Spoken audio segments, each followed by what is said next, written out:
بسم اللہ الرحمن الرحیم۔ مقدمہ۔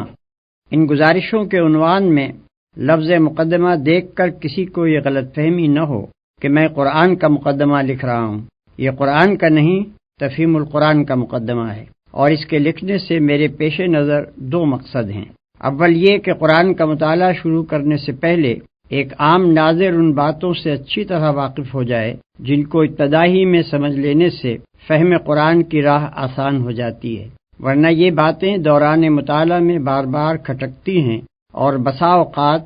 محض ان کو نہ سمجھنے کی وجہ سے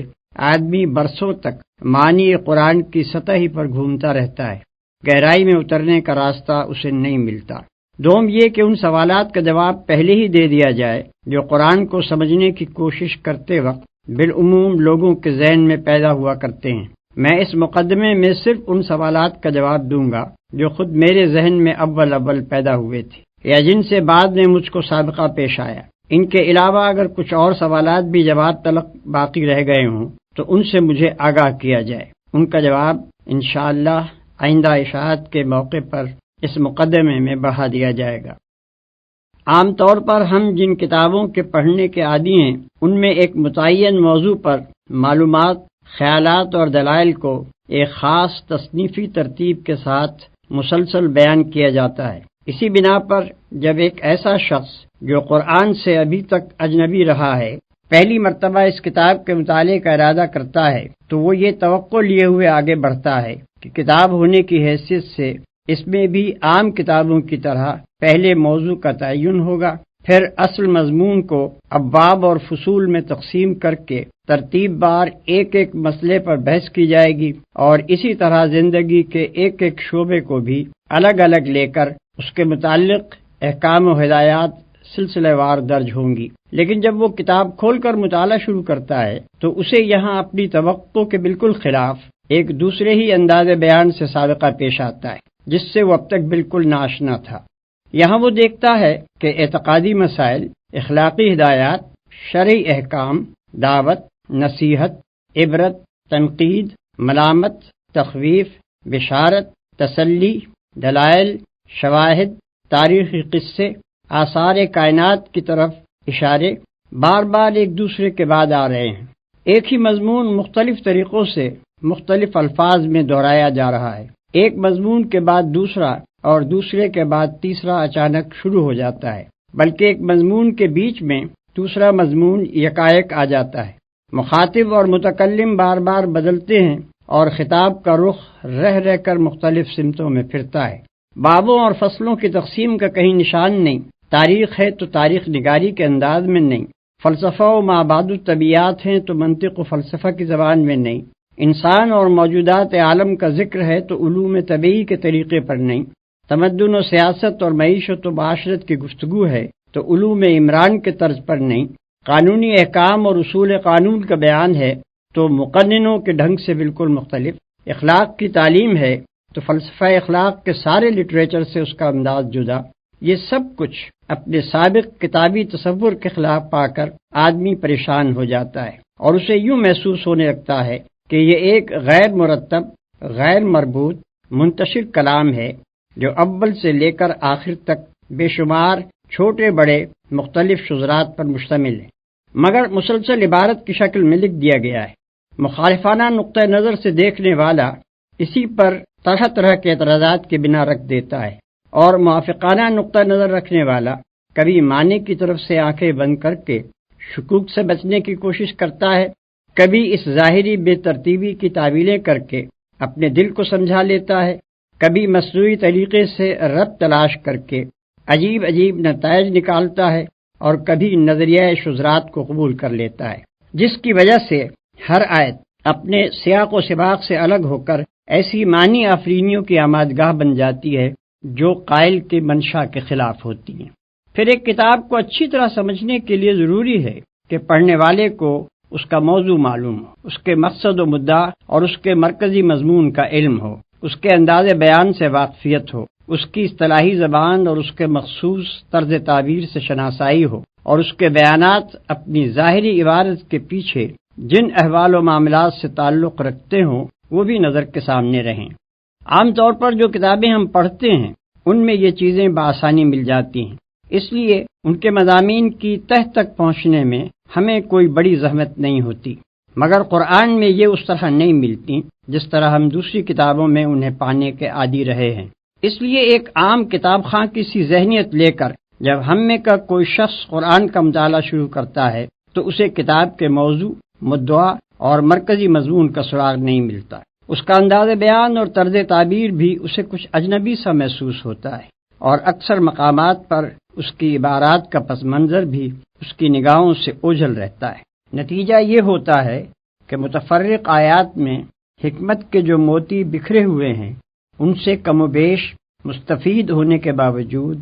آدمی کلام اللہ کی اصلی روح تک پہنچنے سے محروم رہ جاتا ہے، اور علم کتاب حاصل کرنے کے بجائے اس کو کتاب کے محض چند منتشر نکات و فوائد پر قناعت کر لینی پڑتی ہے۔ بلکہ اکثر لوگ جو قرآن کا مطالعہ کر کے شبہات میں مبتلا ہو جاتے ہیں، ان کے بھٹکنے کی ایک وجہ یہ بھی ہے کہ فہم کتاب کے ان ضروری مبادی سے ناواقف رہتے ہوئے جب وہ قرآن کو پڑھتے ہیں تو اس کے صفحات پر مختلف مضامین انہیں بکھرے ہوئے نظر آتے ہیں۔ بکثرت آیات کا مطلب ان پر نہیں کھلتا، بہت سی آیات کو وہ دیکھتے ہیں کہ بجائے خود نور حکمت سے جگمگا رہی ہیں مگر سیاق عبارت میں بالکل بے جوڑ محسوس ہوتی ہیں۔ متعدد مقامات پر تعبیرات اور اسلوب بیان کی ناواقفیت انہیں اصل مطلب سے ہٹا کر کسی اور ہی طرف لے جاتی ہے، اور اکثر مواقع پر پس منظر کا صحیح علم نہ ہونے سے شدید غلط فہمیاں پیش آتی ہیں۔ قرآن کس قسم کی کتاب ہے، اس کے نزول کی کیفیت اور اس کی ترتیب کی نوعیت کیا ہے، اس کا موضوع گفتگو کیا ہے، اس کی ساری بحث کس مدعا کے لیے ہے، کس مرکزی مضمون کے ساتھ اس کے یہ بے شمار مختلف نوع مضامین وابستہ ہیں،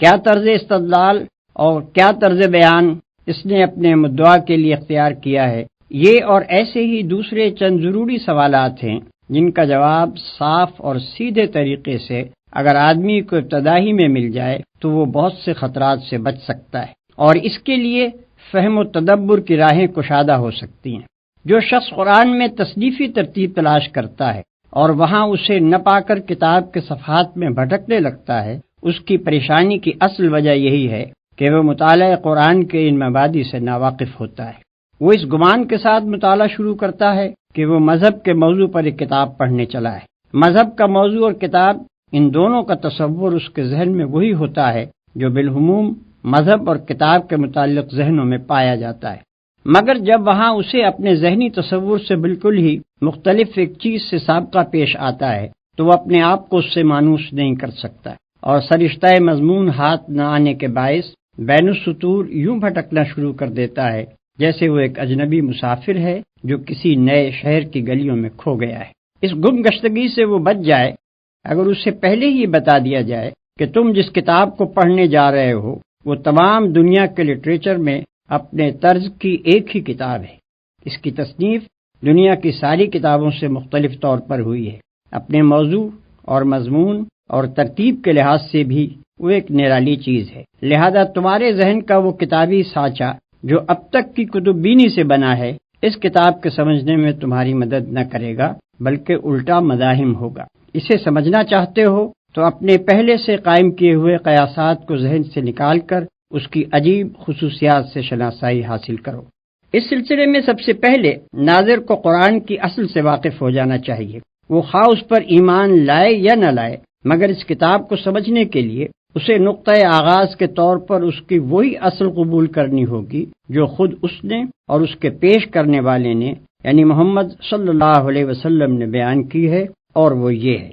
ایک، خداوند عالم نے جو ساری کائنات کا خالق اور مالک اور فرماروا ہے، اپنی بے پایہ مملکت کے اس حصے میں جسے زمین کہتے ہیں انسان کو پیدا کیا، اسے جاننے اور سوچنے اور سمجھنے کی قوتیں دیں، بھلائی اور برائی کی تمیز دی، انتخاب اور ارادے کی آزادی عطا کی، تصرف کے اختیارات بخشے، اور فی الجملہ ایک طرح کی خود اختیاری آٹونومی دے کر اس زمین میں اپنا خلیفہ بنایا۔ دو، اس منصب پر انسان کو مقرر کرتے وقت خداوند عالم نے اچھی طرح اس کے کان کھول کر یہ بات اس کے ذہن نشین کر دی تھی کہ تمہارا اور تمام جہان کا مالک، معبود اور حاکم میں ہوں۔ میری اس سلطنت میں نہ تم خود مختار ہو نہ کسی دوسرے کے بندے ہو، اور نہ میرے سوا کوئی تمہاری اطاعت و بندگی اور پرستش کا مستحق ہے۔ دنیا کی یہ زندگی جس میں تمہیں اختیارات دے کر بھیجا جا رہا ہے، دراصل تمہارے لیے ایک امتحان کی مدت ہے، جس کے بعد تمہیں میرے پاس واپس آنا ہوگا، اور میں تمہارے کام کی جانچ کر کے فیصلہ کروں گا کہ تم میں سے کون امتحان میں کامیاب رہا ہے اور کون ناکام۔ تمہارے لیے صحیح رویہ یہ ہے کہ مجھے اپنا واحد معبود اور حاکم تسلیم کرو، جو ہدایت میں بھیجوں اس کے مطابق دنیا میں کام کرو، اور دنیا کو دارالامتحان سمجھتے ہوئے اس شعور کے ساتھ زندگی بسر کرو کہ تمہارا اصل مقصد میرے آخری فیصلے میں کامیاب ہونا ہے۔ اس کے برعکس تمہارے لیے ہر وہ رویہ غلط ہے جو اس سے مختلف ہو۔ اگر پہلا رویہ اختیار کرو گے جسے اختیار کرنے کے لیے تم آزاد ہو، تو تمہیں دنیا میں امن و اطمینان حاصل ہوگا، اور جب میرے پاس پلٹ کر آؤ گے تو میں تمہیں ابدی راحت و مسرت کا وہ گھر دوں گا جس کا نام جنت ہے۔ اور اگر کسی دوسرے رویے پر چلو گے جس پر چلنے کے لیے بھی تم کو آزادی دی ہے، تو دنیا میں تم کو فساد اور بے چینی کا مزہ چکھنا ہوگا، اور دنیا سے گزر کر عالم آخرت میں جب آؤ گے تو ابدی رنج و مصیبت کے اس گڑھے میں پھینک دیے جاؤ گے جس کا نام دوزخ ہے۔ نمبر 3، یہ فہمائش کر کے مالک کائنات نے نوع انسانی کو زمین میں جگہ دی، اور اس نوع کے اولین افراد آدم اور حوا کو وہ ہدایت بھی دے دی جس کے مطابق انہیں اور ان کی اولاد کو زمین میں کام کرنا تھا۔ یہ اولین انسان جہالت اور تاریکی کی حالت میں پیدا نہیں ہوئے تھے، بلکہ خدا نے زمین پر ان کی زندگی کا آغاز پوری روشنی میں کیا تھا۔ وہ حقیقت سے واقف تھے، انہیں ان کا قانون حیات بتا دیا گیا تھا۔ ان کا طریق زندگی خدا کی اطاعت یعنی اسلام تھا، اور وہ اپنی اولاد کو یہی بات سکھا کر گئے کہ وہ مطیع خدا مسلم بن کر رہیں۔ لیکن بعد کی صدیوں میں رفتہ رفتہ انسان اس صحیح طریقے زندگی سے منحرف ہو کر مختلف قسم کے غلط رویوں کی طرف چل پڑے۔ انہوں نے غفلت سے اس کو بھی گم کیا اور شرارت سے اس کو مسخ بھی کر ڈالا۔ انہوں نے خدا کے ساتھ زمین و آسمان کی مختلف انسانی اور غیر انسانی، خیالی اور مادی ہستیوں کو خدائی میں شریک ٹھہرا لیا۔ انہوں نے خدا کے دیے ہوئے علم حقیقت یعنی العلم میں طرح طرح کے اوہام اور نظریوں اور فلسفوں کی آمیزش کر کے بے شمار مذاہب پیدا کر لیے۔ انہوں نے خدا کے مقرر کیے ہوئے عادلانہ اصول اخلاق و تمدن شریعت کو چھوڑ کر یا بگاڑ کر اپنی خواہشات نفس اور اپنے تعصبات کے مطابق ایسے قوانین زندگی گھڑ لیے جن سے خدا کی زمین ظلم سے بھر گئی۔ نمبر 4، خدا نے جو محدود خود اختیاری انسان کو دی تھی اس کے ساتھ یہ بات مطابقت نہ رکھتی تھی کہ وہ اپنی تخلیقی مداخلت سے کام لے کر ان بگڑے ہوئے انسانوں کو زبردستی صحیح رویے کی طرف موڑ دیتا، اور اس نے دنیا میں کام کرنے کے لیے جو مہلت اس نوع کے لیے اور اس کی مختلف قوموں کے لیے مقرر کی تھی، اس کے ساتھ یہ بات بھی مطابقت نہ رکھتی تھی کہ اس بغاوت کے رونما ہوتے ہی وہ انسانوں کو ہلاک کر دیتا۔ پھر جو کام ابتدائے آفرینش سے اس نے اپنے ذمے لیا تھا وہ یہ تھا کہ انسان کی خود اختیاری کو برقرار رکھتے ہوئے اس کی مہلت عمل کے دوران میں اس کی رہنمائی کا انتظام وہ کرتا رہے گا۔ چنانچہ اپنی اس خود عائد کردہ ذمہ داری کو ادا کرنے کے لیے اس نے انسانوں ہی میں سے ایسے آدمیوں کو استعمال کرنا شروع کیا جو اس پر ایمان رکھنے والے اور اس کی رضا کی پیروی کرنے والے تھے۔ اس نے ان کو اپنا نمائندہ بنایا، اپنے پیغامات ان کے پاس بھیجے، ان کو علم حقیقت بخشا، انہیں صحیح قانون حیات عطا کیا، اور انہیں اس کام پر مامور کیا کہ بنی آدم کو اسی راہ راست کی طرف پلٹنے کی دعوت دیں جس سے وہ ہٹ گئے تھے۔ 5، یہ پیغمبر مختلف قوموں اور ملکوں میں اٹھتے رہے، ہزارہ برس تک ان کی آمد کا سلسلہ چلتا رہا، ہزارہ کی تعداد میں وہ مبعوث ہوئے۔ ان سب کا ایک ہی دین تھا، یعنی وہ صحیح رویہ جو اول روز ہی انسان کو بتا دیا گیا تھا۔ وہ سب ایک ہی ہدایت کے پیرو تھے، یعنی اخلاق و تمدن کے وہ ازلی و ابدی اصول جو آغاز ہی میں انسان کے لیے تجویز کر دیے گئے تھے، اور ان سب کا ایک ہی مشن تھا، یعنی یہ کہ اس دین اور اس ہدایت کی طرف اپنے ابنائے نو کو دعوت دیں۔ پھر جو لوگ اس دعوت کو قبول کر لیں ان کو منظم کر کے ایک ایسی امت بنائیں جو خود اللہ کے قانون کی پابند ہو، اور اس دنیا میں قانون الہی کی اطاعت قائم کرنے اور اس قانون کی خلاف ورزی روکنے کے لیے جد و جہد کرے۔ ان پیغمبروں نے اپنے اپنے دور میں اپنے اس مشن کو پوری خوبی کے ساتھ ادا کیا۔ مگر ہمیشہ یہی ہوتا رہا کہ انسانوں کی ایک کثیر تعداد تو ان کی دعوت قبول کرنے پر آمادہ ہی نہ ہوئی، اور جنہوں نے اسے قبول کر کے امت مسلمہ کی حیثیت اختیار کی وہ رفتہ رفتہ خود بگڑتے چلے گئے، حتیٰ کہ ان میں سے بعض امتیں ہدایت الہی کو بالکل ہی گم کر بیٹھیں، اور بعض نے خدا کے ارشادات کو اپنی تحریفات اور آمیزشوں سے مسخ کر دیا۔ 6۔ آخر کار خداوند عالم نے سرزمین عرب میں محمد صلی اللہ علیہ وسلم کو اسی کام کے لیے مبعوث کیا جس کے لیے پچھلے انبیاء آتے رہے تھے۔ ان کے مخاطب عام انسان بھی تھے اور پچھلے انبیاء کے بگڑے ہوئے پیرو بھی۔ سب کو صحیح رویے کی طرف دعوت دینا، سب کو اثر نو خدا کی ہدایت پہنچا دینا، اور جو اس دعوت و ہدایت کو قبول کریں انہیں ایک ایسی امت بنا دینا ان کا کام تھا جو ایک طرف خود اپنی زندگی کا نظام خدا کی ہدایت پر قائم کرے اور دوسری طرف دنیا کی اصلاح کے لیے جد و جہد کرے۔ اسی دعوت اور ہدایت کی کتاب یہ قرآن ہے جو اللہ نے محمد صلی اللہ علیہ وسلم پر نازل فرمائی۔ قرآن کی یہ اصل معلوم ہو جانے کے بعد ناظرین کے لیے یہ سمجھنا آسان ہو جاتا ہے کہ اس کتاب کا موضوع کیا ہے، اس کا مرکزی مضمون کیا ہے اور اس کا مدعا کیا ہے۔ اس کا موضوع انسان ہے، اس اعتبار سے کہ بلحاظ حقیقت نفس الامری اس کی فلاح اور اس کا خسران کس چیز میں ہے۔ اس کا مرکزی مضمون یہ ہے کہ ظاہر بینی یا قیاس آرائی یا خواہش کی غلامی کے سبب سے انسان نے خدا اور نظام کائنات اور اپنی ہستی اور اپنی دنیاوی زندگی کے متعلق جو نظریات قائم کیے ہیں اور ان نظریات کی بنا پر جو رویے اختیار کر لیے ہیں وہ سب حقیقت نفس الامری کے لحاظ سے غلط اور نتیجے کے اعتبار سے خود انسان ہی کے لیے تباہ کن ہیں۔ حقیقت وہ ہے جو انسان کو خلیفہ بناتے وقت خدا نے خود بتا دی تھی، اور اس حقیقت کے لحاظ سے انسان کے لیے وہی رویہ درست اور خوش انجام ہے جسے پچھلے صفحات میں ہم صحیح رویے کے نام سے بیان کر چکے ہیں۔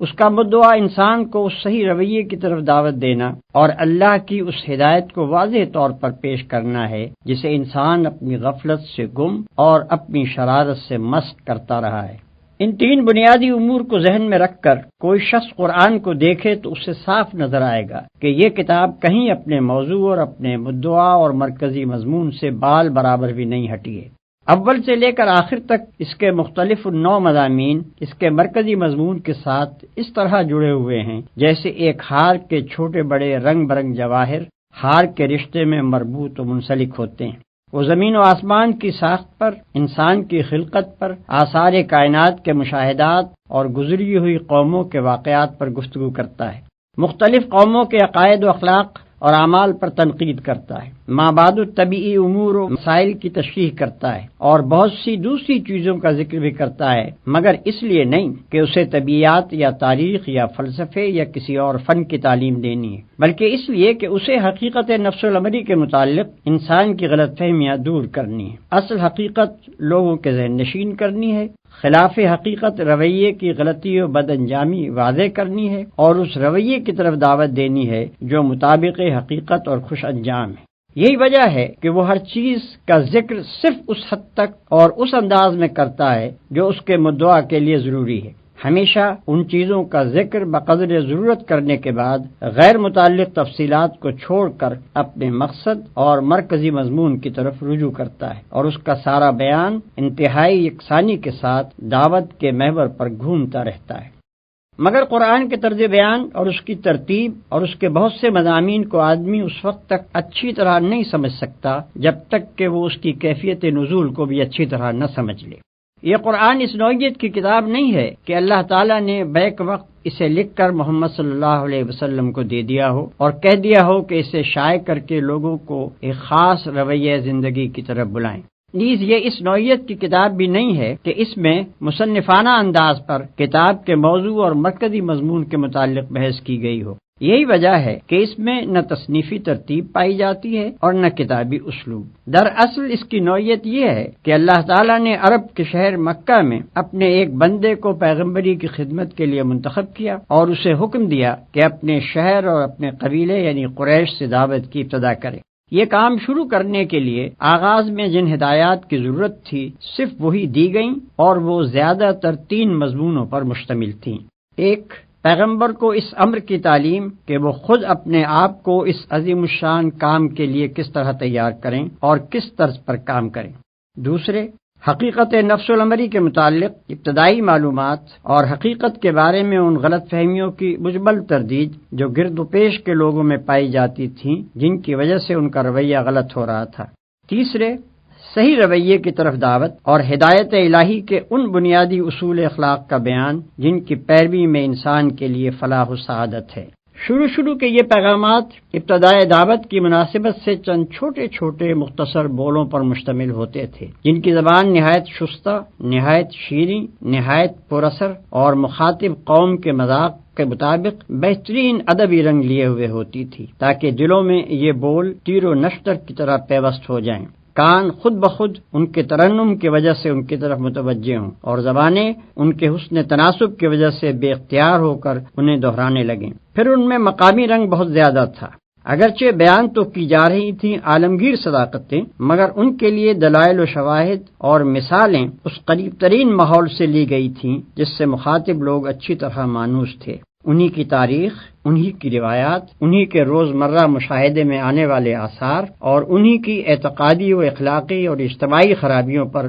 ساری گفتگو تھی تاکہ وہ اس سے اثر لے سکیں۔ دعوت کا یہ ابتدائی مرحلہ تقریباً 4-5 سال تک جاری رہا، اور اس مرحلے میں نبی صلی اللہ علیہ وسلم کی تبلیغ کا رد عمل 3 صورتوں میں ظاہر ہوا۔ 1، چند صالح آدمی اس دعوت کو قبول کر کے امت مسلمہ بننے کے لیے تیار ہو گئے۔ 2، ایک کثیر تعداد جہالت یا خود غرضی یا آبائی طریقے کی محبت کے سبب سے مخالفت پر آمادہ ہو گئی۔ 3، مکے اور قریش کی حدود سے نکل کر اس نئی دعوت کی آواز نسبتاً زیادہ وسیع حلقے میں پہنچنے لگی۔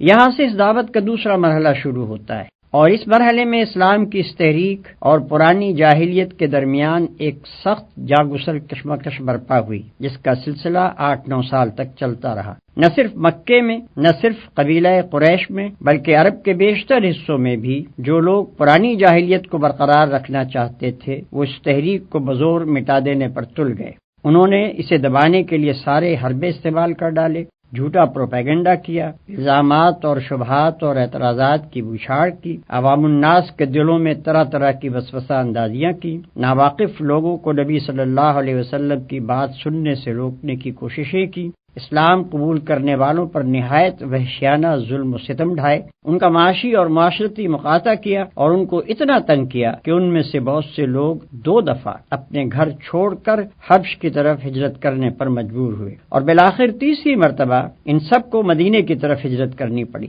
لیکن اس شدید اور روز افزوں مزاحمت کے باوجود یہ تحریک پھیلتی چلی گئی۔ مکے میں کوئی خاندان اور کوئی گھر ایسا نہ رہا جس کے کسی نہ کسی فرد نے اسلام قبول نہ کر لیا ہو۔ بیشتر مخالفین اسلام کی دشمنی میں شدت اور تلخی کی وجہ یہی تھی کہ ان کے اپنے بھائی، بھتیجے، بیٹے، بیٹیاں، بہنیں اور بہنوئی دعوت اسلام کے نہ صرف پیرو بلکہ جانثار حامی ہو گئے تھے، اور ان کے اپنے دل و جگر کے ٹکڑے ہی ان سے برسر پیکار ہونے کو تیار تھے۔ پھر لطف یہ ہے کہ جو لوگ پرانی جاہلیت سے ٹوٹ کر اس نوخیز تحریک کی طرف آ رہے تھے، وہ پہلے بھی اپنی سوسائٹی کے بہترین لوگ سمجھے جاتے تھے، اور اس تحریک میں شامل ہونے کے بعد وہ اتنے نیک، اتنے راست باز اور اتنے پاکیزہ اخلاق کے انسان بن جاتے تھے کہ دنیا اس دعوت کی برتری محسوس کیے بغیر رہ نہیں سکتی تھی، جو ایسے لوگوں کو اپنی طرف کھینچ رہی تھی اور انہیں یہ کچھ بنا رہی تھی۔ اس طویل اور شدید کشمکش کے دوران میں اللہ تعالی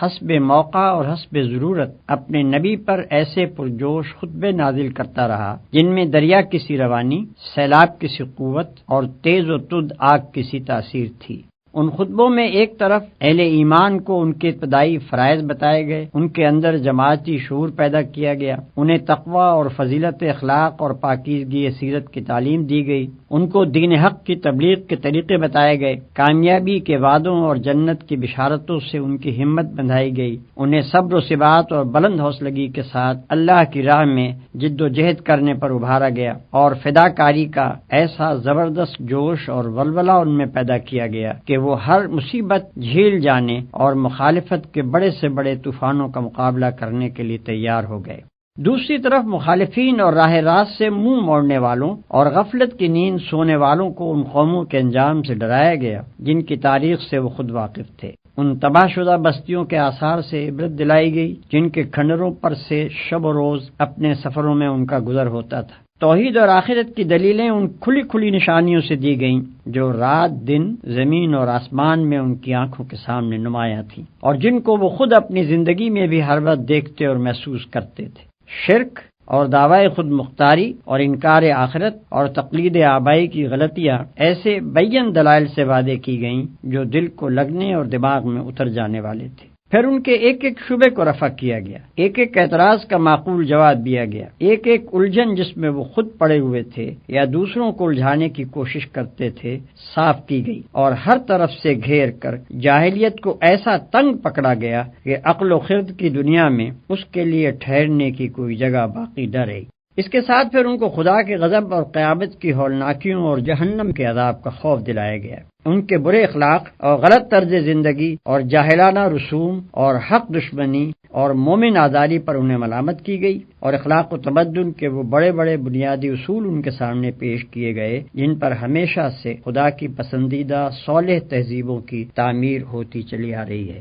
یہ مرحلہ بجائے خود مختلف منزلوں پر مشتمل تھا، جن میں سے ہر منزل میں دعوت زیادہ وسیع ہوتی گئی، جد و جہد اور مزاحمت زیادہ سخت ہوتی گئی، مختلف عقائد اور مختلف طرز عمل رکھنے والے گروہوں سے سابقہ پیش آتا گیا، اور اسی کے مطابق اللہ کی طرف سے آنے والے پیغامات میں مضامین کا تنوع بڑھتا گیا۔ یہ ہے قرآن مجید کی مکی صورتوں کا پس منظر۔ مکے میں اس تحریک کو اپنا کام کرتے ہوئے 13 سال گزر چکے تھے کہ یکایک مدینے میں اس کو ایک ایسا مرکز بہم پہنچ گیا جہاں اس کے لیے یہ ممکن ہو گیا کہ عرب کے تمام حصوں سے اپنے پیرووں کو سمیٹ کر ایک جگہ اپنی طاقت مجتمع کر لے۔ چنانچہ نبی صلی اللہ علیہ وسلم اور بیشتر متبعین اسلام ہجرت کر کے مدینے پہنچ گئے۔ اس طرح یہ دعوت تیسرے مرحلے میں داخل ہوئی۔ اس مرحلے میں حالات کا نقشہ بالکل بدل گیا۔ امت مسلمہ ایک باقاعدہ ریاست کی بنا ڈالنے میں کامیاب ہو گئی۔ پرانی جاہلیت کے علمبرداروں سے مسلح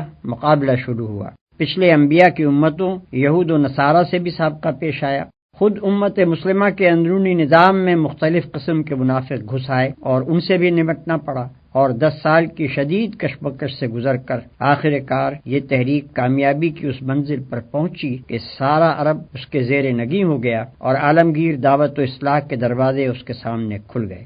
اس مرحلے کی بھی مختلف منزلیں تھیں، اور ہر منزل میں اس تحریک کی مخصوص ضرورتیں تھیں۔ ان ضرورتوں کے مطابق اللہ تعالیٰ کی طرف سے ایسی تقریریں نبی صلی اللہ علیہ وسلم پر نازل ہوتی رہیں جن کا انداز کبھی آتشی خطابت کا، کبھی شاہانہ فرامین و احکام کا، کبھی معلمانہ درس و تعلیم کا، اور کبھی مصلحانہ افہام و تفہیم کا ہوتا تھا۔ ان میں بتایا گیا کہ جماعت اور ریاست اور مدنیت صالحہ کی تعمیر کس طرح کی جائے، زندگی کے مختلف شعبوں کو کن اصول و ضوابط پر قائم کیا جائے، منافقین سے کیا سلوک ہو، ذمی کافروں سے کیا برتاؤ ہو، اہل کتاب سے تعلقات کی کیا نوعیت رہے، برسر جنگ دشمنوں اور معاہد قوموں کے ساتھ کیا طرز عمل اختیار کیا جائے، اور منظم اہل ایمان کا یہ گروہ دنیا میں خداوند عالم کی خلافت کے فرائض انجام دینے کے لیے اپنے آپ کو کس طرح تیار کرے۔ ان تقریروں میں ایک طرف مسلمانوں کی تعلیم و تربیت کی جاتی تھی، ان کی کمزوریوں پر تنبیہ کی جاتی تھی، ان کو راہ خدا میں جان و مال سے جہاد کرنے پر ابھارا جاتا تھا، ان کو شکست اور فتح،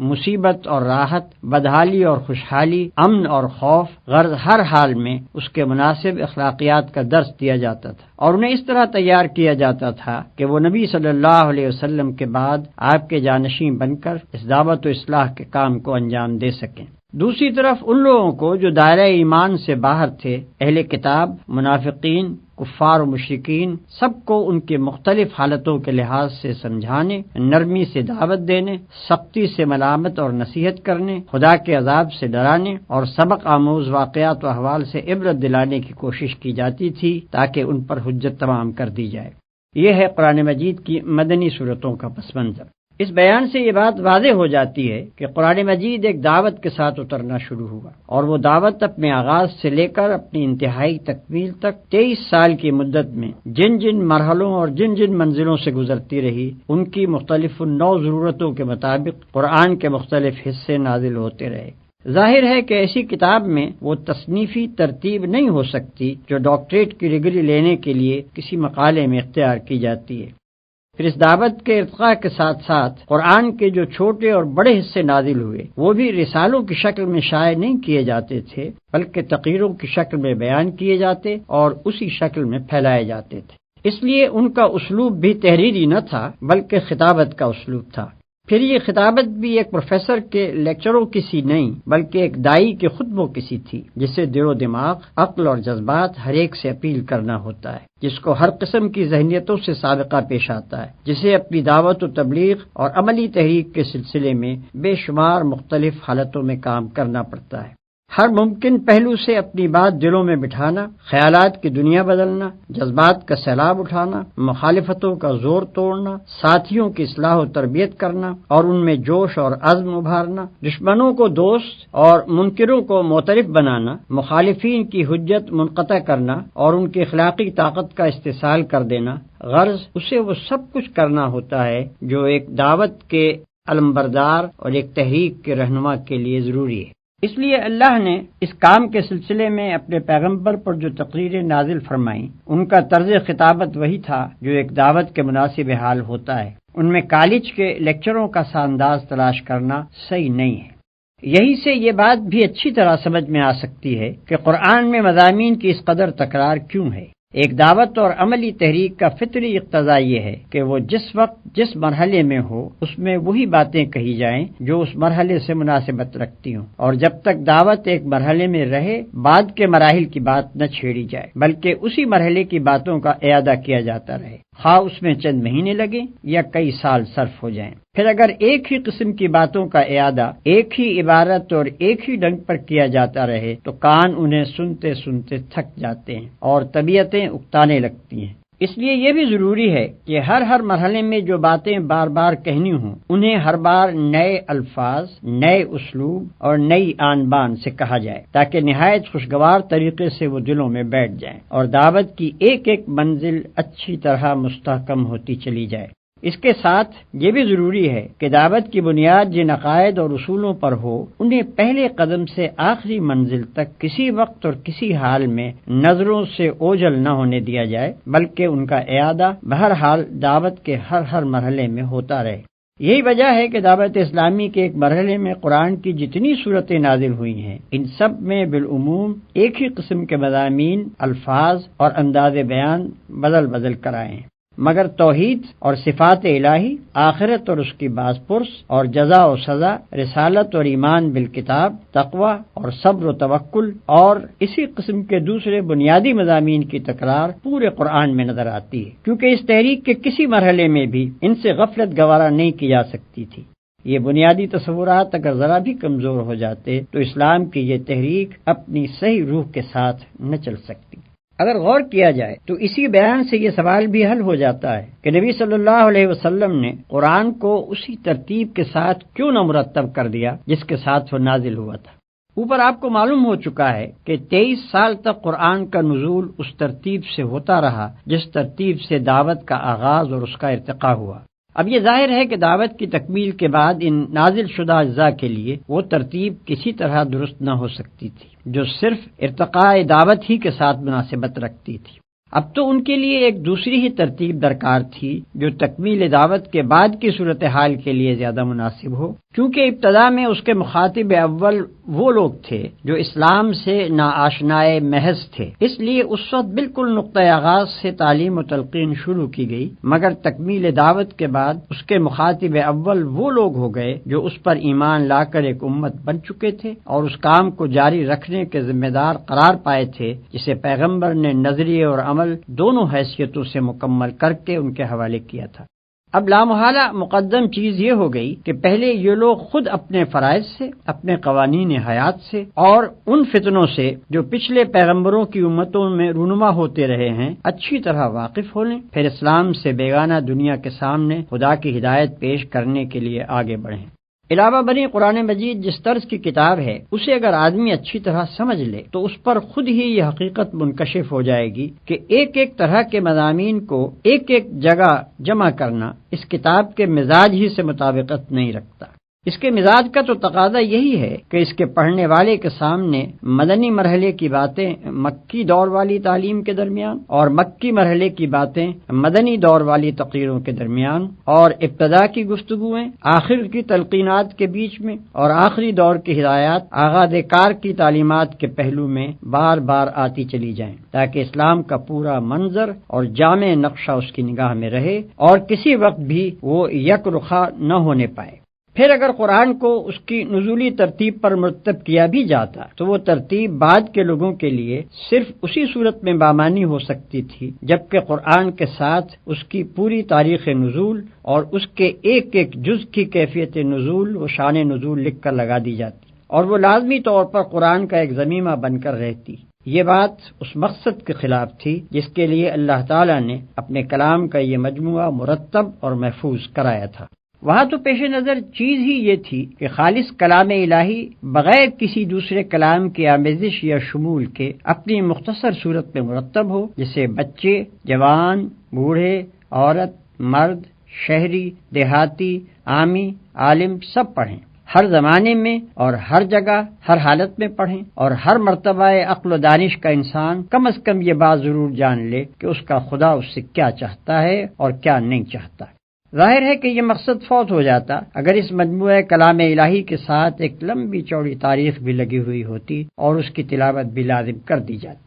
حقیقت یہ ہے کہ قرآن کی موجودہ ترتیب پر جو لوگ اعتراض کرتے ہیں وہ اس کتاب کے مقصد و مدعا سے صرف نابلد ہی نہیں ہیں بلکہ کچھ اس غلط فہمی میں بھی مبتلا معلوم ہوتے ہیں کہ یہ کتاب محض علم تاریخ اور فلسفہ عمران کے طلبہ ہی کے لیے نازل ہوئی ہے۔ ترتیب قرآن کے سلسلے میں یہ بات بھی ناظرین کو معلوم ہو جانی چاہیے کہ یہ ترتیب بعد کے لوگوں کی دی ہوئی نہیں ہے بلکہ خود اللہ تعالیٰ کی ہدایت کے تحت نبی صلی اللہ علیہ وسلم ہی نے قرآن کو اس طرح مرتب فرمایا تھا۔ قاعدہ یہ تھا کہ جب کوئی صورت نازل ہوتی تو آپ اسی وقت اپنے کاتبوں میں سے کسی کو بلاتے اور اس کو ٹھیک ٹھیک قلم بند کرانے کے بعد ہدایت فرما دیتے کہ یہ صورت فلاں سورہ کے بعد اور فلاں سورہ سے پہلے رکھی جائے۔ اسی طرح اگر قرآن کا کوئی ایسا حصہ نازل ہوتا جس کو مستقل صورت بنانا پیش نظر نہ ہوتا تو آپ ہدایت فرما دیتے کہ اسے فلاں سورہ میں فلاں مقام پر درج کیا جائے۔ پھر اسی ترتیب سے آپ خود بھی نماز میں اور دوسرے مواقع پر قرآن مجید کی تلاوت فرماتے تھے اور اسی ترتیب کے مطابق صحابہ کرام بھی اس کو یاد کرتے تھے۔ لہذا یہ ایک ثابت شدہ تاریخی حقیقت ہے کہ قرآن مجید کا نزول جس روز مکمل ہوا اسی روز اس کی ترتیب بھی مکمل ہو گئی۔ جو اس کا نازل کرنے والا تھا وہی اس کا مرتب کرنے والا بھی تھا، جس کے قلب پر وہ نازل کیا گیا اسی کے ہاتھوں اسے مرتب بھی کرا دیا گیا، کسی دوسرے کی مجال نہ تھی کہ اس میں مداخلت کرتا۔ چونکہ نماز ابتدائی سے مسلمانوں پر فرض تھی اور واضح رہے کہ 5 وقتہ نماز تو بعثت کے کئی سال بعد فرض ہوئی، لیکن نماز بجائے خود اول روز ہی سے فرض تھی۔ اسلام کی کوئی سات کبھی ایسی نہیں گزری ہے جس میں نماز فرض نہ ہو، اور تلاوت قرآن کو نماز کا ایک ضروری جز قرار دیا گیا تھا۔ اس لیے نزول قرآن کے ساتھ ہی مسلمانوں میں حفظ قرآن کا سلسلہ جاری ہو گیا، اور جیسے جیسے قرآن اترتا گیا مسلمان اس کو یاد بھی کرتے چلے گئے۔ اس طرح قرآن کی حفاظت کا انحصار صرف کھجور کے ان پتوں اور ہڈی اور جھلی کے ان ٹکڑوں ہی پر نہ تھا جن پر نبی صلی اللہ علیہ وسلم اپنے کاتبوں سے اس کو قلم بند کرایا کرتے تھے، بلکہ وہ اترتے ہی 20 پھر سینکڑوں پھر ہزاروں پھر لاکھوں دلوں پر نقش ہو جاتا تھا، اور کسی شیطان کے لیے اس کا امکان ہی نہ تھا کہ اس میں ایک لفظ کا بھی رد و بدل کر سکے۔ نبی صلی اللہ علیہ وسلم کی وفات کے بعد جب عرب میں ارتداد کا طوفان اٹھا اور اس کے فروغ کرنے کے لیے صحابہ کرام کو سخت خونریز لڑائیاں لڑنی پڑیں تو ان مارکوں میں ایسے صحابہ کی کثیر تعداد شہید ہو گئی جن کو پورا قرآن حفظ تھا۔ اس سے حضرت عمر رضی اللہ تعالی عنہ کو خیال پیدا ہوا کہ قرآن کی حفاظت کے معاملے میں صرف ایک ہی ذریعے پر اعتماد کر لینا مناسب نہیں ہے، بلکہ الواح قلب کے ساتھ ساتھ صفحات قرطاس پر بھی اس کو محفوظ کرنے کا انتظام کر لینا چاہیے۔ چنانچہ اس کام کی ضرورت انہوں نے حضرت ابوبکر صدیق رضی اللہ عنہ پر وعدے کی، اور انہوں نے کچھ تامل کے بعد اس سے اتفاق کر کے حضرت زید بن ثابت انصاری رضی اللہ تعالی عنہ کو، جو نبی صلی اللہ علیہ وسلم کے کاتب یعنی سیکریٹری رہ چکے تھے، اس خدمت پر مامور فرمایا۔ قاعدہ یہ مقرر کیا گیا کہ ایک طرف تو وہ تمام لکھے ہوئے اجزاء فراہم کر لیے جائیں جو نبی صلی اللہ علیہ وسلم نے چھوڑے ہیں، دوسری طرف صحابہ کرام میں سے بھی جس کے پاس قرآن یا اس کا کوئی حصہ لکھا ہوا ملے وہ ان سے لے لیا جائے۔ معتبر روایات سے معلوم ہوتا ہے کہ حضور صلی اللہ علیہ وسلم کی زندگی میں متعدد صحابہ کرام نے قرآن کو یا اس کے مختلف اجزاء کو اپنے پاس قلم بند کر کے رکھ چھوڑا تھا۔ چنانچہ اس سلسلے میں حضرات عثمان، علی، عبداللہ ابن مسعود، عبداللہ ابن عمر بن عاص، سالم مولا حذیفہ، زید بن ثابت، معاذ بن جبل، ابی بن کعب اور ابو زید قیس بن سکن رضی اللہ عنہم کے ناموں کی تصریح ملتی ہے۔ اور پھر حفاظ قرآن سے بھی مدد لی جائے اور ان تینوں ذرائع کی متفقہ شہادت پر کامل صحت کا اطمینان کرنے کے بعد قرآن کا ایک ایک لفظ مصحف میں ثبت کیا جائے۔ اس تجویز کے مطابق قرآن مجید کا ایک مستند نسخہ تیار کر کے ام المومنین حضرت حفصہ رضی اللہ عنہا کے ہاں رکھوا دیا گیا اور لوگوں کو عام اجازت دے دی گئی کہ جو چاہے اس کی نقل کرے اور جو چاہے اس سے مقابلہ کر کے اپنے نسخے کی تصحیح کر لے۔ عرب میں مختلف علاقوں اور قبیلوں کی بولیوں میں ویسے ہی فرق پائے جاتے تھے جیسے ہمارے ملک میں شہر شہر کی بولی اور ضلع ضلع کی بولی میں فرق ہے۔ حالانکہ زبان سب کی وہی ایک اردو یا پنجابی یا بنگالی وغیرہ ہے۔ قرآن مجید اگرچہ نازل اس زبان میں ہوا تھا جو مکہ میں قریش کے لوگ بولتے تھے، لیکن ابتداءً اس امر کی اجازت دے دی گئی تھی کہ دوسرے علاقوں اور قبیلوں کے لوگ اپنے اپنے لہجے اور محاورے کے مطابق اسے پڑھ لیا کریں، کیونکہ اس طرح معنی میں کوئی فرق نہیں پڑتا تھا، صرف عبارت ان کے لیے ملائم ہو جاتی تھی۔ لیکن رفتہ رفتہ جب اسلام پھیلا اور عرب کے لوگوں نے اپنے ریگستان سے نکل کر دنیا کے ایک بڑے حصے کو فتح کر لیا اور دوسری قوموں کے لوگ بھی دائرہ اسلام میں آنے لگے اور بڑے پیمانے پر عرب و عجم کے اختلاط سے عربی زبان متاثر ہونے لگی، تو یہ اندیشہ پیدا ہوا کہ اگر اب بھی دوسرے لہجوں اور محاوروں کے مطابق قرآن پڑھنے کی اجازت باقی رہی تو اس سے طرح طرح کے فتنے کھڑے ہو جائیں گے۔ مثلا یہ کہ ایک شخص کسی دوسرے شخص کو غیر مانوس طریقے پر کلام اللہ کی تلاوت کرتے ہوئے سنے گا اور یہ سمجھ کر اس سے لڑ پڑے گا کہ وہ دانستہ کلام الہی میں تحریف کر رہا ہے، یا یہ کہ یہ لفظی اختلافات رفتہ رفتہ واقعی تحریفات کا دروازہ کھول دیں گے، یا یہ کہ عرب و عجم کے اختلاط سے جن لوگوں کی زبان بگڑے گی وہ اپنی بگڑی ہوئی زبان کے مطابق قرآن میں تصرف کر کے اس کے حسن کلام کو بگاڑ دیں گے۔ ان وجوہ سے حضرت عثمان رضی اللہ عنہ نے صحابہ کرام رضوان اللہ تعالی علیہم اجمعین کے مشورے سے یہ طے کیا کہ تمام ممالک اسلامیہ میں صرف اس معیاری نسخہ قرآن کی نقلیں شائع کی جائیں جو حضرت ابوبکر رضی اللہ عنہ کے حکم سے ضبط تحریر میں لایا گیا تھا، اور باقی تمام دوسرے لہجوں اور محاوروں پر لکھے ہوئے مصاحف کی اشاعت ممنوع قرار دے دی جائے۔ آج جو قرآن ہمارے ہاتھوں میں ہے یہ ٹھیک اسی مصحف صدیقی کے مطابق ہے جس کی نقلیں حضرت عثمان رضی اللہ عنہ نے سرکاری اہتمام سے تمام دیار و امسار میں بھجوائی تھیں۔ اس وقت بھی دنیا میں متعدد مقامات پر قرآن کے وہ مستند نسخے موجود ہیں۔ کسی کو اگر قرآن کی محفوظیت میں ذرہ برابر بھی شک ہو تو وہ اپنا اطمینان اس طرح کر سکتا ہے کہ مغربی افریقہ میں کسی کتاب فروش سے قرآن کا ایک نسخہ خریدے اور جاوا میں کسی حافظ سے زبانی قرآن سن کر اس کا مقابلہ کرے، اور پھر دنیا کی بڑی بڑی لائبریریوں میں حضرت عثمان غنی رضی اللہ عنہ کے وقت سے لے کر آج تک مختلف صدیوں کے لکھے ہوئے جو مصاحف رکھے ہیں ان سے اس کا تقابل کر لے۔ اگر کسی حرف یا شوشے کا فرق وہ پائے تو اس کا فرض ہے کہ دنیا کو اس سب سے بڑے تاریخی انکشاف سے ضرور مطلع کرے۔ کوئی شک نواز قرآن کے منزل من اللہ ہونے میں شک کرنا چاہے تو کر سکتا ہے، لیکن یہ بات کہ جو قرآن ہمارے ہاتھ میں ہے یہ بلا کسی کمی بیشی کے ٹھیک وہی قرآن ہے جو محمد رسول اللہ صلی اللہ علیہ وسلم نے دنیا کے سامنے پیش کیا تھا، یہ تو ایک ایسی تاریخی حقیقت ہے جس میں کسی شک کی گنجائش ہی نہیں ہے۔ انسانی تاریخ میں کوئی دوسری چیز ایسی نہیں پائی جاتی جو اس قدر قطعی ثبوت ہو۔ اگر کوئی شخص اس کی صحت میں شک کرتا ہے تو پھر وہ اس میں بھی شک کر سکتا ہے کہ رومن امپائر نامی کوئی سلطنت دنیا میں رہ چکی ہے اور کبھی مغل ہندوستان پر حکومت کر چکے ہیں اور نیپولین نام کا کوئی شخص بھی دنیا میں پایا گیا ہے۔ ایسے تاریخی حقائق پر شکوک کا اظہار کرنا علم کا نہیں جہالت کا ثبوت ہے۔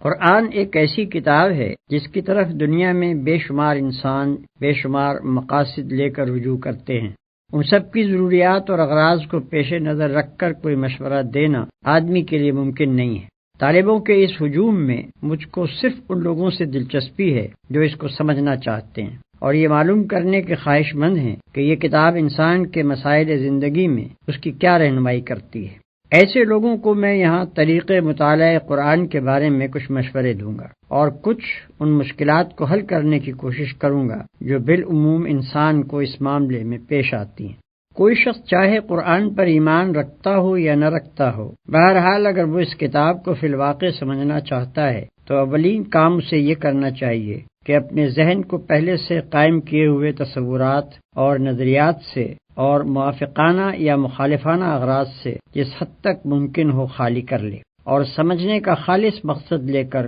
کھلے دل سے اس کو پڑھنا شروع کرے۔ جو لوگ چند مخصوص قسم کے خیالات ذہن میں لے کر اس کتاب کو پڑھتے ہیں وہ اس کی سطروں کے درمیان اپنے ہی خیالات پڑھتے چلے جاتے ہیں، قرآن کی ان کو ہوا بھی نہیں لگنے پاتی۔ یہ طریق مطالعہ کسی کتاب کو پڑھنے کے لیے بھی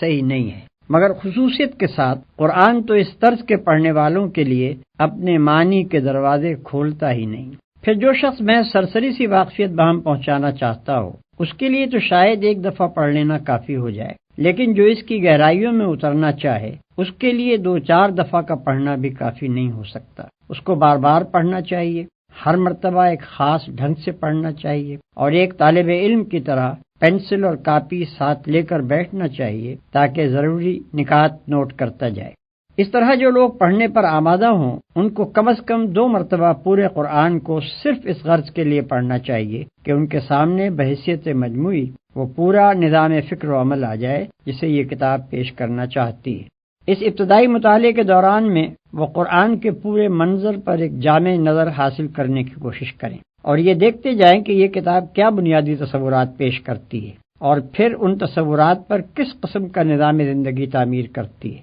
اس اثناء میں اگر کسی مقام پر کوئی سوال ذہن میں کھٹکے تو اس پر وہیں اسی وقت کوئی فیصلہ نہ کر بیٹھیں بلکہ اسے نوٹ کر لیں اور صبر کے ساتھ آگے مطالعہ جاری رکھیں۔ اغلب یہ ہے کہ آگے کہیں نہ کہیں انہیں اس کا جواب مل جائے گا۔ اگر جواب مل جائے تو اپنے سوال کے ساتھ اسے نوٹ کر لیں، لیکن اگر پہلے مطالعے کے دوران میں انہیں اپنے کسی سوال کا جواب نہ ملے تو صبر کے ساتھ دوسری بار پڑھیں۔ میں اپنے تجربے کی بنا پر یہ کہتا ہوں کہ دوسری بار کے غیر مطالعے میں شاذ و نادر ہی کوئی سوال جواب طلب باقی رہ جاتا ہے۔ اس طرح قرآن پر ایک جامع نظر حاصل کر لینے کے بعد تفصیلی مطالعے کی ابتدا کرنی چاہیے۔ اس سلسلے میں ناظر کو تعلیمات قرآن کا ایک ایک پہلو ذہن نشین کر کے نوٹ کرتے جانا چاہیے۔ مثلاً وہ اس بات کو سمجھنے کی کوشش کرے کہ انسانیت کا کون سا نمونہ ہے جسے قرآن پسندیدہ قرار دیتا ہے اور کس نمونے کے انسان اس کے نزدیک مبغوض و مردود ہیں۔ اس مضمون کو اچھی طرح اپنی گرفت میں لانے کے لیے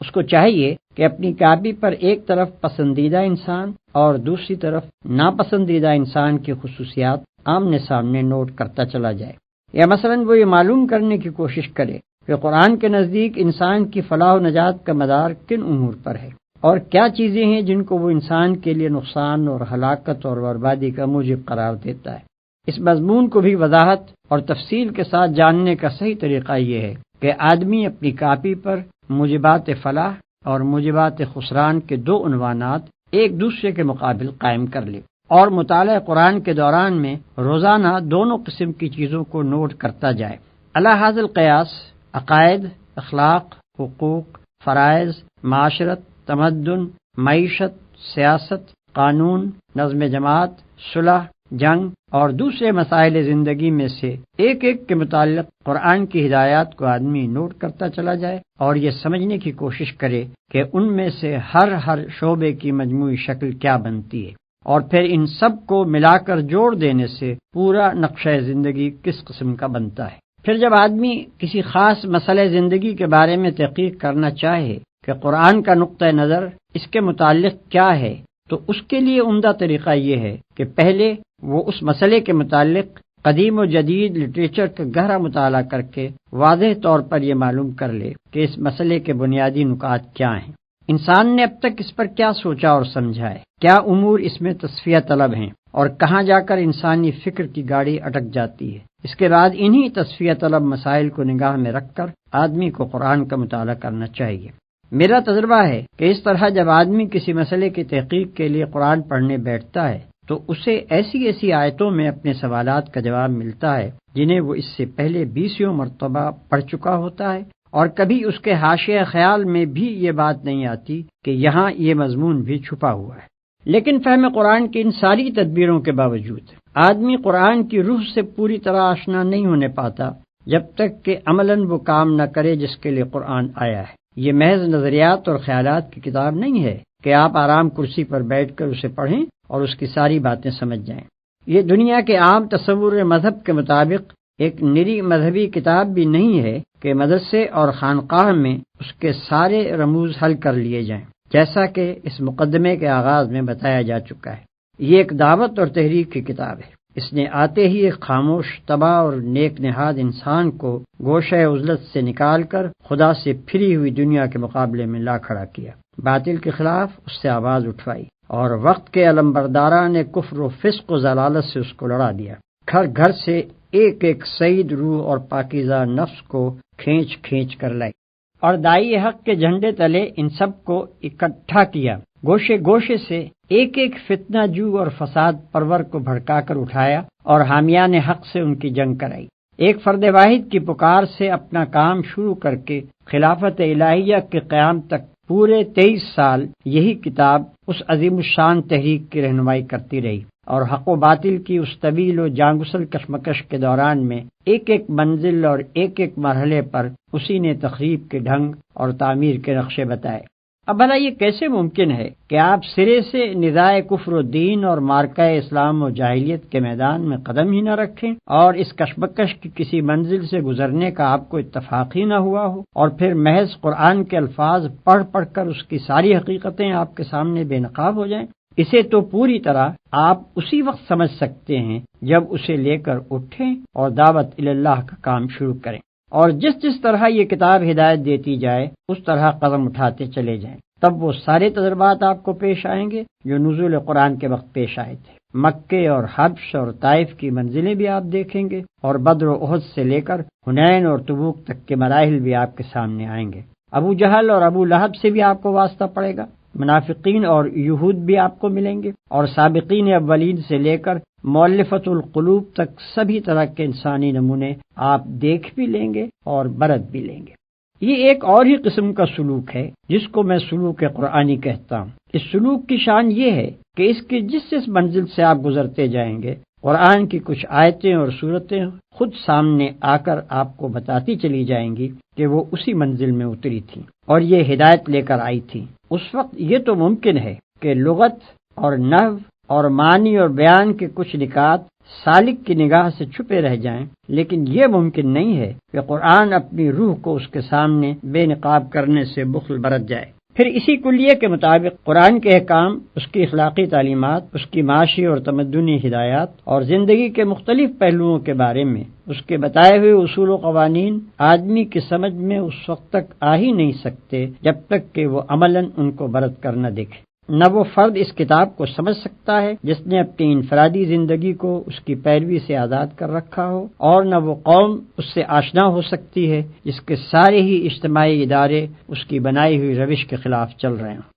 قرآن کے اس دعوے سے ہر کہو مہ واقف ہے کہ وہ تمام نوع انسانی کی ہدایت کے لیے آیا ہے، لیکن جب کوئی شخص اس کو پڑھنے بیٹھتا ہے تو دیکھتا ہے کہ اس کا روح سخن زیادہ تر اپنے زمانہ نزول کے اہل عرب کی طرف ہے۔ اگرچہ کبھی کبھی وہ بنی آدم اور عامت الناس کو بھی پکارتا ہے، لیکن اکثر باتیں وہ ایسی کہتا ہے جو عرب کے مذاق، عرب ہی کے ماحول، عرب ہی کی تاریخ اور عرب ہی کے رسم و رواج سے ربط و تعلق رکھتی ہیں۔ ان چیزوں کو دیکھ کر آدمی سوچنے لگتا ہے کہ جو چیز عام انسانوں کی ہدایت کے لیے اتاری گئی تھی اس میں وقتی اور مقامی اور قومی عنصر اتنا زیادہ کیوں ہے؟ اس معاملے کی حقیقت کو نہ سمجھنے کی وجہ سے بعض لوگ اس شک میں پڑ جاتے ہیں کہ شاید یہ چیز اصل میں تو اپنے ہم عصر اہل عرب ہی کی اصلاح کے لیے تھی، لیکن بعد میں زبردستی کھینچ تان کر اسے تمام انسانوں کے لیے اور ہمیشہ ہمیشہ کے لیے کتاب ہدایت قرار دے دیا گیا۔ جو شخص یہ اعتراض محض اعتراض کی خاطر نہیں اٹھاتا بلکہ فی الواقع اسے سمجھنا چاہتا ہے، اسے میں مشورہ دوں گا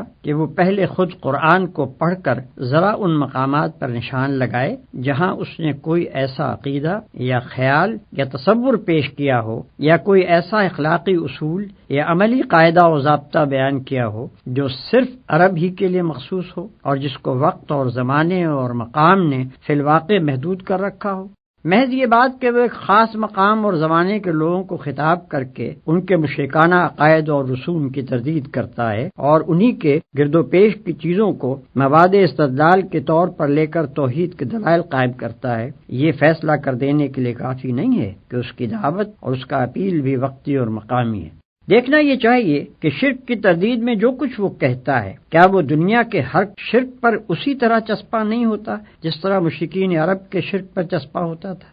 کیا انہی دلائل کو ہم ہر زمانے اور ہر ملک کے مشرکین کی اصلاح خیال کے لیے استعمال نہیں کر سکتے؟ اور کیا اس بات توحید کے لیے قرآن کے طرز استدلال کو تھوڑے سے رد و بدل کے ساتھ ہر وقت ہر جگہ کام میں نہیں لایا جا سکتا؟ اگر جواب اس بات میں ہے تو پھر کوئی وجہ نہیں کہ ایک عالمگیر تعلیم کو صرف اس بنا پر وقتی و مقامی قرار دیا جائے کہ ایک خاص وقت میں ایک خاص قوم کو خطاب کر کے وہ پیش کی گئی تھی۔ دنیا کا کوئی فلسفہ اور کوئی نظام زندگی اور کوئی مذہب فکر ایسا نہیں ہے جس کی ساری باتیں از اول تا آخر تجریدی ایبسٹریکٹ طرز بیان میں پیش کی گئی ہوں اور کسی متعین حالت یا صورت پر اس کو چسپاں کر کے ان کی توضیح نہ کی گئی ہو۔ ایسی مکمل تجرید اول تو ممکن نہیں ہے، اور ممکن ہو بھی تو جو چیز اس طریقے پر پیش کی جائے گی وہ صرف صفحہ کاغذ ہی پر رہ جائے گی، انسانوں کی زندگی میں اس کا جذب ہو کر ایک عملی نظام میں تبدیل ہونا محال ہے۔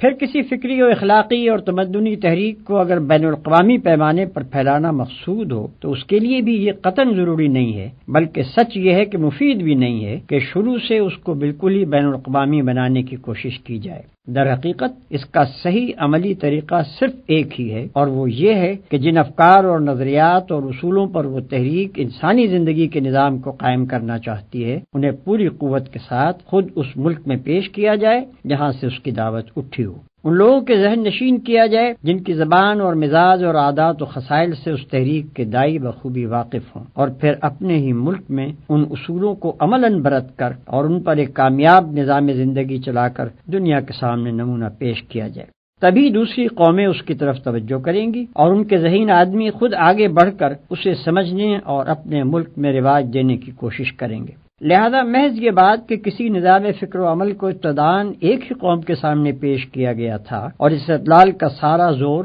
اسی کو سمجھانے اور مطمئن کرنے پر صرف کر دیا گیا تھا، اس امر کی دلیل نہیں ہے کہ وہ نظام فکر و عمل محض قومی ہے۔ فی الواقع جو خصوصیات ایک قومی نظام کو ایک بین الاقوامی نظام سے اور ایک وقتی نظام کو ایک ابدی نظام سے ممیز کرتی ہیں وہ یہ ہیں کہ قومی نظام یا تو ایک قوم کی برتری اور اس کے مخصوص حقوق کا مدعی ہوتا ہے یا اپنے اندر کچھ ایسے اصول اور نظریات رکھتا ہے جو دوسری اقوام میں نہیں چل سکتے۔ اس کے برعکس جو نظام بین الاقوامی ہوتا ہے وہ تمام انسانوں کو برابر کا درجہ اور برابر کے حقوق دینے کے لیے تیار ہوتا ہے اور اس کے اصولوں میں بھی عالمگیریت پائی جاتی ہے۔ اسی طرح ایک وقتی نظام لازمی طور پر اپنی بنیاد کچھ ایسے اصولوں پر رکھتا ہے جو زمانے کی چند پلٹیوں کے بعد صریحاً ناقابل عمل ہو جاتے ہیں، اور اس کے برعکس ایک ابدی نظام کے اصول تمام بدلتے ہوئے حالات پر منطبق ہوتے چلے جاتے ہیں۔ ان خصوصیات کو نگاہ میں رکھ کر کوئی شخص خود قرآن کو پڑھے اور ان چیزوں کو ذرا متعین کرنے کی کوشش کرے جن کی بنا پر واقعی یہ گمان کیا جا سکتا ہو کہ قرآن کا پیش کردہ نظام وقتی اور قومی ہے۔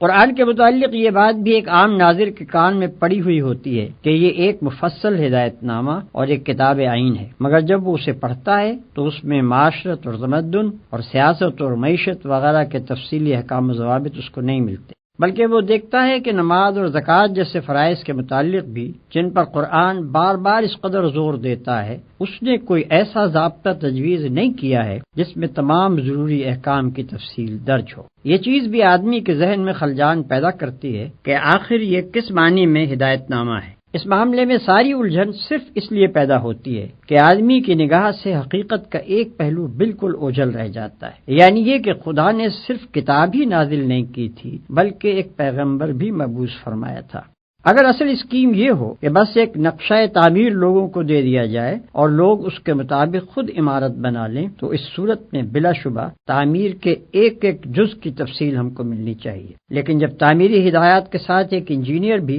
سرکاری طور پر مقرر کر دیا جائے اور وہ ان ہدایات کے مطابق ایک عمارت بنا کر کھڑی کر دے تو پھر انجینئر اور اس کی بنائی ہوئی عمارت کو نظر انداز کر کے صرف نقشے ہی میں تمام جزیات کی تفصیل تلاش کرنا اور پھر اسے نہ پا کر نقشے کی ناتمامی کا شکوہ کرنا غلط ہے۔ قرآن جزیات کی کتاب نہیں ہے بلکہ اصول اور کلیات کی کتاب ہے۔ اس کا اصل کام یہ ہے کہ نظام اسلامی کی فکری اور اخلاقی بنیادوں کو پوری وضاحت کے ساتھ نہ صرف پیش کرے بلکہ عقلی استدلال اور جذباتی اپیل دونوں کے ذریعے سے خوب مستحکم بھی کر دے۔ اب رہی اسلامی زندگی کی عملی صورت، تو اس معاملے میں وہ انسان کی رہنمائی اس طریقے سے نہیں کرتا کہ زندگی کے ایک ایک پہلو کے متعلق تفصیلی ضابطے اور قوانین بتائے، بلکہ وہ ہر شعبہ زندگی کے حدود اربع بتا دیتا ہے اور نمایاں طور پر چند گوشوں میں سنگ نشان کھڑے کر دیتا ہے جو اس بات کا تعین کر دیتے ہیں کہ اللہ تعالیٰ کی مرضی کے مطابق ان شعبوں کی تشکیل و تعمیر کن خطوط پر ہونی چاہیے۔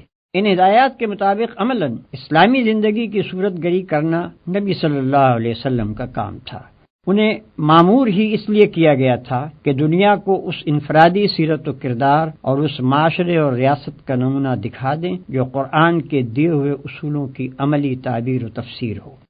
ایک اور سوال جو بالعموم لوگوں کے ذہن میں کھٹکتا ہے وہ یہ ہے کہ ایک طرف تو قرآن ان لوگوں کی انتہائی مذمت کرتا ہے جو کتاب اللہ کے آ جانے کے بعد تفرقے اور اختلاف میں پڑ جاتے ہیں اور اپنے دین کے ٹکڑے کر ڈالتے ہیں، اور دوسری طرف قرآن کے احکام کی تعبیر و تفسیر میں صرف متاخرین ہی نہیں، ائمہ اور تابعین اور خود صحابہ تک کے درمیان اتنے اختلافات پائے جاتے ہیں کہ شاید کوئی ایک بھی احکامی آیت ایسی نہ ملے گی جس کی ایک تفسیر بالکل متفق علیہ ہو۔ کیا یہ سب لوگ اس مذمت کے مصداق ہیں جو قرآن میں وارد ہوئی ہیں؟ اگر نہیں تو پھر وہ کون سا تفرقہ و اختلاف ہے جس سے قرآن منع کرتا ہے؟ یہ ایک نہایت وسیع الاطراف مسئلہ ہے جس پر مفصل بحث کرنے کا یہ موقع نہیں ہے۔ یہاں قرآن کے ایک عامی طالب علم کی الجھن دور کرنے کے لیے صرف اتنا اشارہ کافی ہے کہ قرآن اس صحت بخش اختلاف رائے کا مخالف نہیں ہے جو دین میں متفق اور اسلامی نظام جماعت میں متحد رہتے ہوئے محض احکام و قوانین کی تعبیر میں مخلصانہ تحقیق کی بنا پر کیا جائے، بلکہ وہ مذمت اس اختلاف کی کرتا ہے جو نفسانیت اور کج نگاہی سے شروع ہو اور فرقہ بندی و نزاع باہمی تک نوبت پہنچا دے۔ یہ دونوں قسم کے اختلاف نہ اپنی حقیقت میں یکساں ہیں اور نہ اپنے نتائج میں ایک دوسرے سے کوئی مشابہت رکھتے ہیں کہ دونوں کو ایک ہی لکڑی سے ہانک دیا جائے۔ پہلی قسم کا اختلاف تو ترقی کی جان اور زندگی کی روح ہے، وہ ہر اس سوسائٹی میں پایا جائے گا جو عقل و فکر رکھنے والے لوگوں پر مشتمل ہو۔ اس کا پایا جانا زندگی کی علامت ہے اور اس سے خالی صرف وہی سوسائٹی ہو سکتی ہے جو ذہین انسانوں سے نہیں بلکہ لکڑی کے کندوں سے مرکب ہو۔ رہا دوسری قسم کا اختلاف تو ایک دنیا جانتی ہے کہ اس نے جس گروہ میں بھی سر اٹھایا اس کو پراگندہ کر کے چھوڑا۔ اس کا رونما ہونا صحت کی نہیں بلکہ مرض کی علامت ہے اور اس کے نتائج کبھی کسی امت کے حق میں بھی مفید نہیں ہو سکتے۔ ان دونوں قسم کے اختلافات کا فرق واضح طور پر یوں سمجھیے کہ ایک صورت تو وہ ہے جس میں خدا اور رسول کی اطاعت پر جماعت کے سب لوگ متفق ہوں، احکام کا ماخذ بھی بالاتفاق قرآن و سنت کو مانا جائے، اور پھر دو عالم کسی جزوی مسئلے کی تحقیق میں یا دو قاضی کسی مقدمے کے فیصلے میں ایک دوسرے سے اختلاف کریں، مگر ان میں سے کوئی بھی نہ تو اس مسئلے کو اور اس میں اپنی رائے کو مدار دین بنائے اور نہ اس سے اختلاف کرنے والے کو دین سے خارج قرار دے، بلکہ دونوں اپنے اپنے دلائل دے کر اپنی حد تک تحقیق کا حق ادا کر دیں، اور یہ بات رائے عام پر یا اگر عدالتی مسئلہ ہو تو ملک کی آخری عدالت پر یا اگر اجتماعی معاملہ ہو تو نظام جماعت پر چھوڑ دیں کہ وہ دونوں رائےوں میں سے جس کو چاہیں قبول کریں یا دونوں کو جائز رکھیں۔ دوسری صورت یہ ہے کہ اختلاف سرے سے دین کی بنیادوں ہی میں کر ڈالا جائے، یا یہ کہ کوئی عالم یا صوفی یا مفتی یا متکلم یا لیڈر کسی ایسے مسئلے میں جس کو خدا اور رسول نے دین کا بنیادی مسئلہ قرار نہیں دیا تھا ایک رائے اختیار کرے اور خواہ مخواہ کھینچتان کر اس کو دین کا بنیادی مسئلہ بنا ڈالے، اور پھر جو اس سے اختلاف کرے اس کو خارج از دین و ملت قرار دے، اور اپنے حامیوں کا ایک جتھا بنا کر کہے کہ اصل امت مسلمہ بس یہ ہے اور باقی سب جہنمی ہیں، اور ہانک پکار کر کہے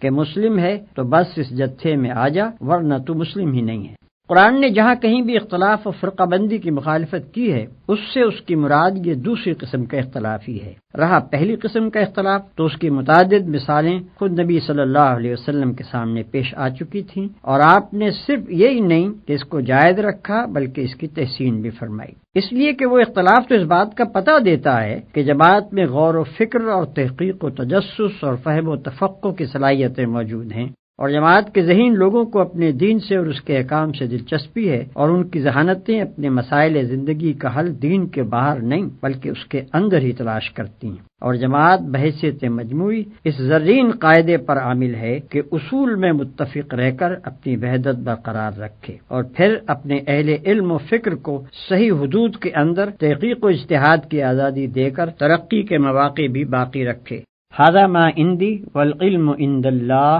علیہ توکلت و الیہ انیب۔ اس مقدمے میں تمام ان مسائل کا استقصاء کرنا میرے پیش نظر نہیں ہے جو مطالعہ قرآن کے دوران میں ایک ناظر کے ذہن میں پیدا ہوتے ہیں، اس لیے کہ ان سوالات کا بیشتر حصہ ایسا ہے جو کسی نہ کسی آیت یا صورت کے سامنے آنے پر ذہن کو کھٹکتا ہے، اور اس کا جواب تفہیم القرآن میں برسر موقع دے دیا گیا ہے۔ لہذا ایسے سوالات کو چھوڑ کر میں نے یہاں صرف ان جامع مسائل سے بحث کی ہے جو بحیثیت مجموعی پورے قرآن سے تعلق رکھتے ہیں۔ ناظرین کرام سے میری درخواست ہے کہ صرف اس مقدمے کو دیکھ کر ہی اس کے تشنا ہونے کا فیصلہ نہ کر دیں، بلکہ پوری کتاب کو دیکھنے کے بعد اگر ان کے ذہن میں کچھ سوالات جواب طلب باقی رہ جائیں یا کسی سوال کے جواب کو وہ ناکافی پائیں تو مجھے اس سے مطلع فرمائیں۔